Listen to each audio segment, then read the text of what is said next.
नीतीश मंत्रिमंडल के 17 मंत्रियों को पद एवं गोपनीयता की शपथ दिलाई गई है। शपथ ले चुके 17 में से 8 मंत्री ऐसे हैं जिनके ऊपर आईपीसी की गंभीर धाराओं में आपराधिक केस दर्ज हैं। इनमें जदयू, भाजपा, निर्दलीय और एक बसपा से जदयू में शामिल हुए विधायक भी शामिल हैं। मदन सहनी पर आईपीसी के सेक्शन 188 के तहत 2 आपराधिक मामले दर्ज हैं। एक मामला बहादुरपुर और दूसरा घनश्यामपुर थाने में दर्ज है। वर्ष 2009 में बहादुरपुर थाना में दर्ज एफआईआर नंबर 218 में 7 जुलाई 2020 को चार्ज फ्रेम हो चुका है। यह केस दरभंगा के एसीजीएम के कोर्ट में दर्ज है। मंत्री प्रमोद कुमार के ऊपर आईपीसी की धारा 389 यानी चोरी का एफआईआर तक दर्ज है। इनके ऊपर कुल 4 आपराधिक मामले हैं। इनके ऊपर 2 गुटों के बीच धर्म, जाति, जन्मस्थान और भाषा के नाम पर भड़काने का काम करने और आपस में लड़वाने का मामला भी दर्ज है। प्रमोद कुमार पर 3 एफआईआर मोतिहारी थाने में और 1 एफआईआर पिपरा कोठी थाने में दर्ज है। मोतिहारी के तीनों केस में चार्ज फ्रेम हो चुका है। नीरज कुमार सिंह पर अलग अलग आपराधिक मामलों के तहत कुल 3 केस दर्ज हैं। एक केस आलमगढ़ थाना में दर्ज है। तीनों ही केस में इनके ऊपर चार्ज फ्रेम हो चुका है। सबसे गंभीर आरोप आईपीसी की धारा 414 के तहत दर्ज है। आलमनगर थाने में दर्ज इस केस में चोरी की संपत्ति को छुपाने का आरोप लगा है।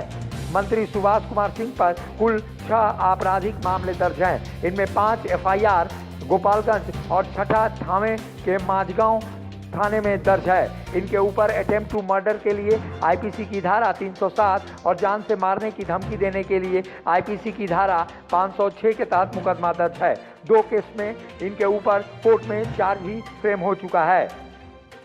मंत्री नितिन नवीन के ऊपर भी कुल 5 आपराधिक मामले दर्ज हैं। हालांकि किसी भी केस में इनके ऊपर अभी तक चार्ज फ्रेम नहीं हुआ है। सबसे गंभीर आरोप आईपीसी की धारा 431 के तहत रोड, पुल और नदी को नुकसान पहुंचाने का दर्ज है।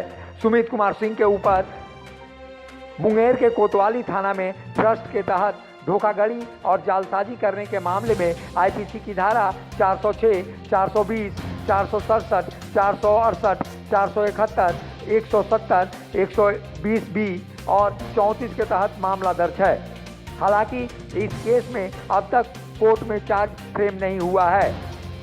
आईपीसी की धारा 500 मंत्री जमा खां के ऊपर भी 3 आपराधिक मामले दर्ज हैं। इनमें 2 केस भभुआ और 1 चैनपुर थाने में दर्ज है। ये केस आईपीसी की 324 और 307 सहित अन्य धाराओं में है। हालांकि अब तक किसी भी केस में चार्ज फ्रेम नहीं हुआ है।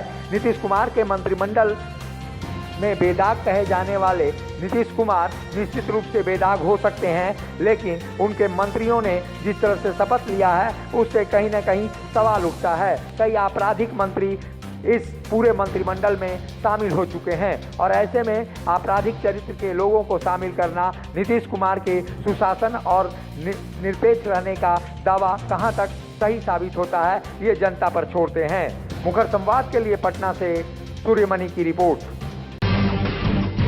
जब टूटती है आस, जब थकती है सांस, जब रूठते हैं अपने, मुंह मोड़ता है जमाना, जब अंगड़ाई लेता है संकल्प, फिर बनती है कहानी, बनते हैं अनमिट निशान। देखिए मेरे साथ संघर्ष की दास्तान।